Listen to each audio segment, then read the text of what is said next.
अस्सलाम वालेकुम नाज़रीन, मैं हूं एडी मलिक और गुजरात के बकर मंडी के एक नवाही मोहल्ला शाह जहांगीर के एक छोटे से घर में वाक़या पेश आता है कि एक ही घर के 5 मासूम बच्चे दम घुटने से ये बच्चे किस तरह से इनकी वफ़ात हुई। हम उस घर के बाहर मौजूद है जहां पर बच्चों की कुछ ही देर में नमाज जनाजा अदा की जाएगी। यकीनन ये बड़ा अफसोसनाक वाक़या था और इस वाक़े के बाद हर शख्स जो है वो इंतहाई रंजीदा है और आँख जो है वो अश्क बार है। कुछ ही देर में नमाज जनाजा के भी अदा की जाएगी इन 5 बच्चों की और यकीनन ये बहुत बड़ा अफसोसनाक वाक़या था जिसके बाद ये सारा इलाका जो है वो इंतहाई गम में मुब्तला है।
Allahu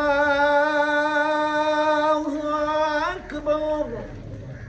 Assalamualaikum warahmatullah. Assalamualaikum warahmatullah.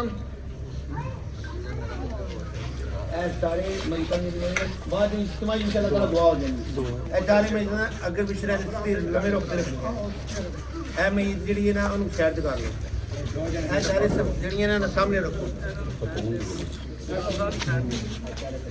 ਇਹ ਚਾਰੇ ਇਕੱਠੀਆਂ ਸਾਈਡ ਤੇ ਰੱਖਣੀਆਂ ਬਿਲਕੁਲ। ਅਗਰ ਪਿੱਛੇ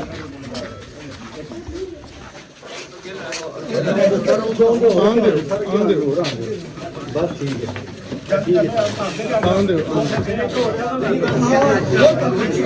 खुद बना रहे हो कैमरामैन कितने एक बंदा बनाओ ना एक पिछा उधर जगह दी